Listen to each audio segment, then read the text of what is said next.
Hello students, welcome in chemistry class.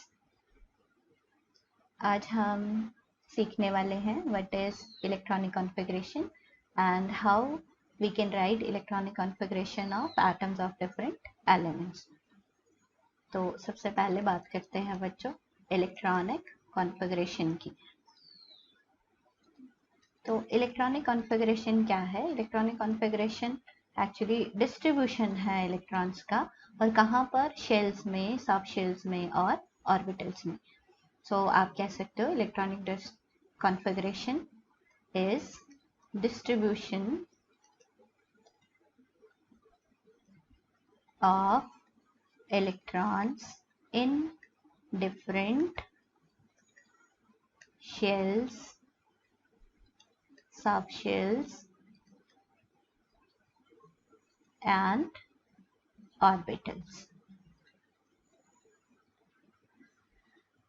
अब हम electronic configuration किस तरह से लिखेंगे? तो सबसे पहले हमें ये पता होना चाहिए कि इलेक्ट्रॉनिक कॉन्फ़िगरेशन को हम किस तरह से रिप्रेजेंट करते हैं। तो इलेक्ट्रॉनिक कॉन्फ़िगरेशन को रिप्रेजेंट करने के लिए हमारे पास दो तरीके हैं बच्चों। एक तो है कि हम इसको NLX नोटेशन में भी लिख सकते हैं, और दूसरा है हमारे पास ऑर्बिटल डायग्राम हम बना सकते हैं।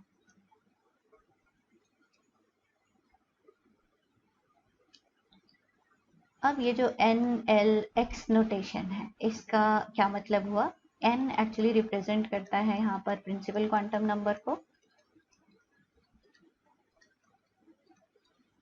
L यहाँ पर रिप्रेजेंट करता है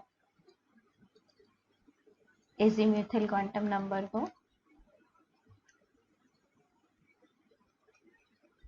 और X बच्चों हमें सिंपली बताता है नंबर ऑफ इलेक्ट्रॉन्स। अब यहाँ पर मान लो मेरे पास S सब शेल है। अब S सब शेल मेरे पास फर्स्ट शेल में होगा, सेकंड शेल में होगा, थर्ड शेल में होगा। तो S सब शेल को मैं कैसे उसकी प्रेजेंटेशन लिखूंगी? तो 1s, 2s, 3s, 4s इस तरह से लिखूंगी कि डिफरेंट जो शेल्स हैं उनके अंदर कौन सा सब शेल में लिख रही हूँ। फर्स्ट में 1s, 2s, 3s इस तरह से लिखे जाएंगे ये। और क्योंकि s सब शेल में एक ही ऑर्बिटल पॉसिबल होता है, और अगर एक ऑर्बिटल है तो एक ऑर्बिटल के अंदर केवल दो ही इलेक्ट्रॉन आ सकते हैं, तो आपने याद रखना है कि s सब शेल जो है that contains only 2 electrons. s subshell में s ऑर्बिटल में हमेशा दो इलेक्ट्रॉन आएंगे। तो जब भी आप s सब शेल लिखोगे ऐसे 1s, 2s, तो उसमें आप कितने इलेक्ट्रॉन भर सकते हो? मैक्सिमम 2। नेक्स्ट बात करते हैं बच्चों p सब शेल की। अब p सब शेल सेम वे में हम रिप्रेजेंट कैसे करेंगे? अब 1p तो पॉसिबल नहीं होता, तो हम लिखेंगे 2p, फिर 3p लिख सकते हैं हम, 4p लिख सकते हैं, 5p लिख सकते हैं, है ना। इसका मतलब क्या हो गया कि second shell, third shell, fourth shell में जो p ऑर्बिटल्स हैं हम इस तरह से उन्हें लिख सकते हैं। अब बच्चों जो p सब शेल है उसके अंदर हमारे पास n की कितनी वैल्यूज आती थी? 3। अब इसका मतलब p सब शेल के अंदर कितने ऑर्बिटल्स हो सकते हैं? 3। अब 3 ऑर्बिटल हैं और एक ऑर्बिटल में कितने मैक्सिमम इलेक्ट्रॉन आ सकते हैं? 2। तो p सब शेल के अंदर मैक्सिमम इलेक्ट्रॉन्स कितने आएंगे? 6। ये याद रखना है आपने। तो अगर मैं 2p लिखती हूँ तो इसमें मैक्सिमम इलेक्ट्रॉन में कितने भरूंगी? 6। 3p में भी कितने भर सकती हूँ? 6। 4p में भी 6। अब सपोज d ऑर्बिटल ले लेते हैं हम। अब d ऑर्बिटल थर्ड शेल से शुरू होते हैं, तो 3d हमारे पास आएगा, 4d आएगा, 5d आएगा। तो यहाँ तक तो आप समझ गए होंगे कि ये 3, 4, 5 प्रिंसिपल क्वांटम नंबर को रिप्रेजेंट कर रहा है, और उसके अंदर ये d सब शेल है। अब d सब शेल के अंदर आपको पता है n की कितनी वैल्यूज आएंगी? यहाँ पे 5। मतलब d सब शेल के अंदर कितने ऑर्बिटल हैं? 5। और हर एक ऑर्बिटल में क्योंकि 2 इलेक्ट्रॉन आ रहे हैं, तो d सब शेल के अंदर कितने इलेक्ट्रॉन्स आ सकते हैं बच्चों? 10 इलेक्ट्रॉन्स। तो 3d मैक्सिमम 10 इलेक्ट्रॉन इसके अंदर हम भर सकते हैं, 4d में भी मैक्सिमम 10। मतलब जहां कहीं d सब शेल आए तो मैक्सिमम इलेक्ट्रॉन आप कितने भर सकते हैं? 10। इसी तरह से f सब शेल आता है तो आपके पास f कौन कौन सा पॉसिबल हो सकता है? 4f, 5f 6f, ये जो है f, ये आपके पास सब शेल्स हो सकते हैं। अब जो f सब शेल है ना बच्चों, उसमें n की वैल्यू कितनी आएंगी, फटाफट कैलकुलेट करो आप। फॉर्मूला लगा रहे हो ना 2l + 1, तो कितनी आई 7 आई, मतलब इसमें 7 ऑर्बिटल्स पॉसिबल हैं। f सब शेल के अंदर 7 ऑर्बिटल पॉसिबल हैं। हर एक ऑर्बिटल में कितने इलेक्ट्रॉन आते हैं, 2, तो 7 में कितने आएंगे 14, तो 7 ऑर्बिटल्स में 14 इलेक्ट्रॉन्स आएंगे। तो आपने अपने माइंड में ये बात सेट कर लेनी है कि f जहां पर भी है, f सब शेल, उसमें कितने इलेक्ट्रॉन आने वाले हैं 14। तो इस तरह से ये तो हो गई बच्चों की NLX नोटेशन, किस तरह से हम लिखेंगे। सेकंड आती है मेरे पास ऑर्बिटल डायग्राम।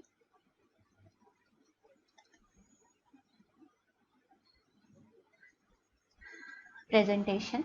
अब ऑर्बिटल डायग्राम प्रेजेंटेशन हम कैसे शो करेंगे बच्चों, तो क्योंकि हमारे पास S सब शेल है, उसमें कितने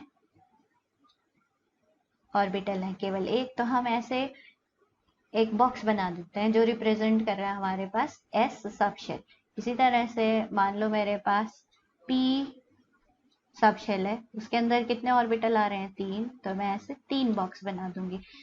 अब आपने एक और चीज यहाँ पे ध्यान रखनी है बच्चों, जब भी हम ऑर्बिटल डायग्राम बना रहे हैं, तो ये 3 ऑर्बिटल मैंने एक साथ बनाए, P सब शेल के लिए 3 ऑर्बिटल एक साथ बनाए, मतलब इन तीनों की एनर्जी क्या है, एक जैसी है। इसी तरह से आपके पास D सब शेल मान लो है, उसके अंदर कितने ऑर्बिटल पॉसिबल हैं 5, तो आप 5 ऑर्बिटल इस तरह से शो करोगे। तो ये आपके पास है 1s, एनी s सब शेल, 1s 2s 3s, मैं कोई सा भी लिख सकती हूँ, फिलहाल मैंने यहाँ पे 1s लिखा है।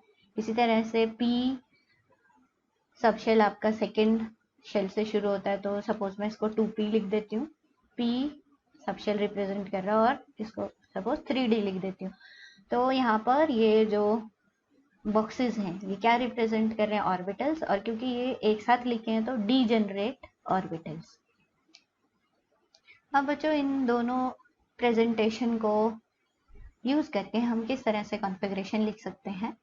तो कॉन्फ़िगरेशन लिखने के लिए सबसे पहले हमें जिस भी एलिमेंट का कॉन्फ़िगरेशन लिखना है उसका एटॉमिक नंबर पता होना चाहिए। एटॉमिक नंबर मतलब उसके अंदर कितने इलेक्ट्रॉन्स हैं हमें पता होने चाहिए। सपोज हम शुरू करते हैं हाइड्रोजन से। हाइड्रोजन के लिए Z कितना आता है 1, इसका मतलब यहाँ पर एक ही शेल होगा और उस शेल के अंदर एक सब शेल और उसमें भी एक इलेक्ट्रॉन, तो 1s1 इस तरह से कॉन्फ़िगरेशन आ जाएगा। और अगर ऑर्बिटल डायग्राम में इसके लिए बनाती हूँ तो किस तरह से आएगा बच्चों, ये इस तरह से आने वाला है। अब हम इलेक्ट्रॉन को ये इस नोटेशन से रिप्रेजेंट करते हैं, और अगर इसकी एक स्पिनिंग, एक्चुअली ये जो एरो है एक ही साइड दिखाया हुआ है, इसका मतलब क्या है कि ये स्पिनिंग दिखा रहा है इलेक्ट्रॉन की। अब आपको पता है इलेक्ट्रॉन जो है स्पिन करेगा इधर क्लॉकवाइज और एंटी क्लॉकवाइज, तो एक इलेक्ट्रॉन ऑर्बिटल के अंदर हम इस तरह से शो करते हैं।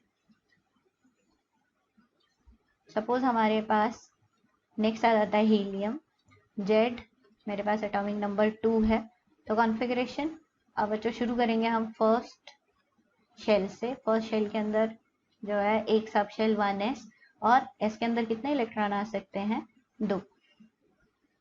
और आप इसका ऑर्बिटल डायग्राम कैसे बनाओगे, सेम आपने बनाना तो एक ही सब शेल है, एस सब शेल के अंदर एक ही ऑर्बिटल होता है, लेकिन इसमें आप 2 इलेक्ट्रॉन आ गए, तो एक की स्पिनिंग क्लॉकवाइज और दूसरे की स्पिनिंग एंटी क्लॉकवाइज। नेक्स्ट लेते हैं बच्चों, मान लो मैं ले लेती हूँ कार्बन। कार्बन का एटॉमिक नंबर 6। अब आप कॉन्फ़िगरेशन, आपको ऑर्बिटल्स तो याद है ना, इंक्रीजिंग ऑर्डर ऑफ एनर्जी हमने वो प्रिंसिपल में देखे थे।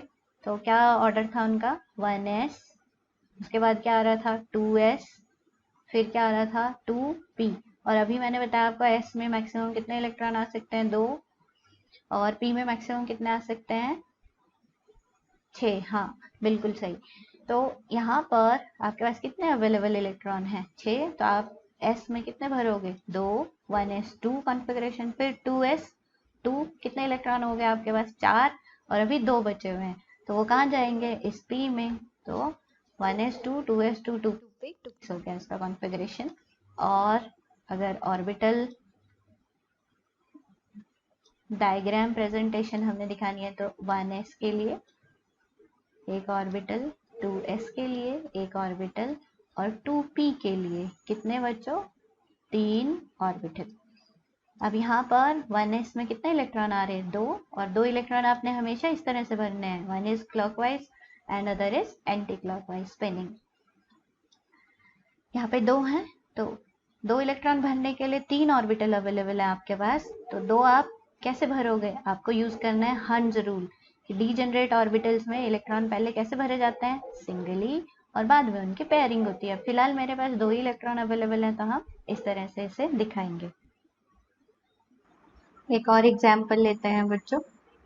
मान लो मेरे पास है एटॉमिक नंबर 11।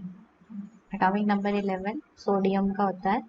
तो सपोज इसके लिए मुझे कॉन्फ़िगरेशन लिखना है, तो सबसे पहले 1s2 2 इलेक्ट्रॉन आएंगे, फिर आता है 2s2 2 इलेक्ट्रॉन आएंगे, फिर आपके पास 2p, p में कितने इलेक्ट्रॉन आ सकते हैं? मैक्सिमम 6, क्योंकि मेरे पास अभी अवेलेबिलिटी है इलेक्ट्रॉन की, कितने हो गए टोटल? 10।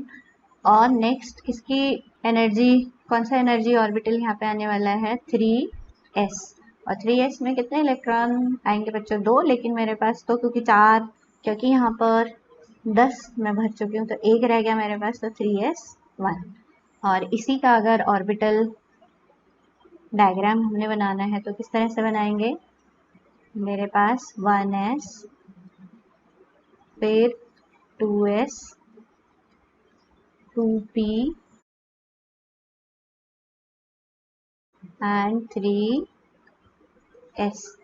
1s में 2 इलेक्ट्रॉन विद अपोजिट स्पिन।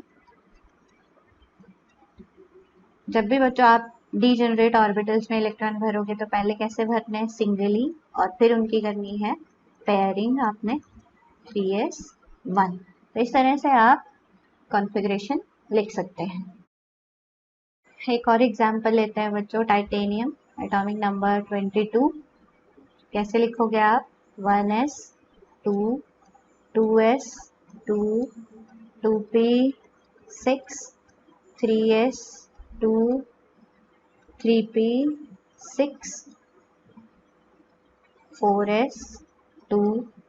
अब आपको बच्चों ये एनर्जी सीक्वेंस ऑर्बिटल्स का याद करना पड़ेगा, जैसा कि हमने ऑफ-बॉ प्रिंसिपल में पढ़ा था। 4s2 यहाँ तक हो जाते हैं 20, और फिर बारी आती है 3d की। d में मैक्सिमम कितने इलेक्ट्रॉन आ सकते हैं? 10, लेकिन हमारे पास तो केवल 2 ही हैं भरने के लिए, तो 3d2। इस तरह से ये कॉन्फ़िगरेशन हो गया टाइटेनियम का। मान लो मुझे जिंक का लिखना है बच्चों कॉन्फ़िगरेशन, एटॉमिक नंबर इसका होता है 30, तो कैसे लिखेंगे हम? Again 1s2 2s2 2p6 3s2 3p में कितने इलेक्ट्रॉन आएंगे? मैक्सिमम 6 4s2, और यहाँ तक 20 हो गया। 3d में मैक्सिमम कितने आ सकते हैं? 10, क्योंकि मुझे 30 भरना है, 20 यहाँ तक भर चुके हैं, तो 10। इस तरह से आप कॉन्फ़िगरेशन सारे एटम्स की लिख सकते हो, डिफरेंट एलिमेंट्स के। अब बच्चों हमारे पास 2 एक्सेप्शनल केसेस इन कॉन्फ़िगरेशन में आते हैं, और वो कौन से हैं? ये 2 कॉन्फ़िगरेशन है, एक क्रोमियम का और दूसरा है कॉपर का।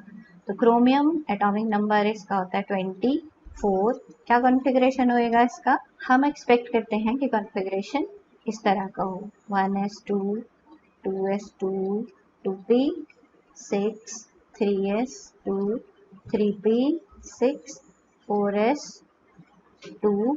यहाँ तक कितने हो गए बच्चों? 20, और 3d4 24। लेकिन जो इसका राइट कॉन्फ़िगरेशन है वो ये वाला आपने करना है, 1s2 2s2 2p6 3s2 3p6 4s1 and 3d5।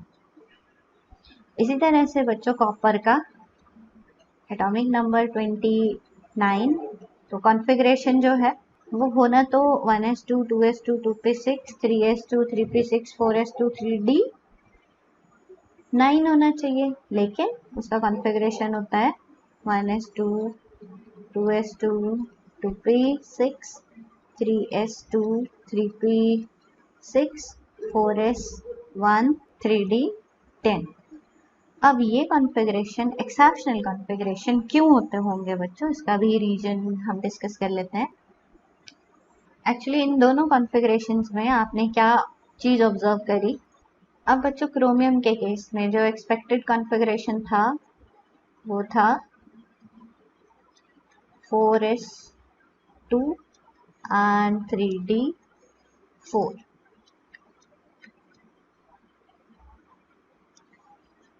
One two three four. अब क्या हुआ यहाँ पर, जो एक्चुअल कॉन्फ़िगरेशन आया हमारे पास, एक्चुअल कॉन्फ़िगरेशन वो आया 4s1 3d5।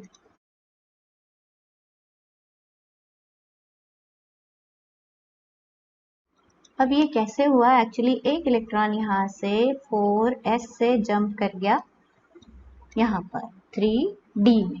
अब 3d में किस तरह का कॉन्फ़िगरेशन आ गया, ये हाफ फिल्ड। इसी तरह से बच्चों जो कॉपर था, कॉपर का एक्सपेक्टेड कॉन्फ़िगरेशन कैसा था, 4s2 3d9। 9 कैसे भरोगे आप, 5 6 7 8 एंड 9। एक्सपेक्टेड कॉन्फ़िगरेशन ये था, लेकिन एक्चुअल कॉन्फ़िगरेशन जो हमारे पास कॉपर का आता है वो क्या आता है, 4s1 3d10।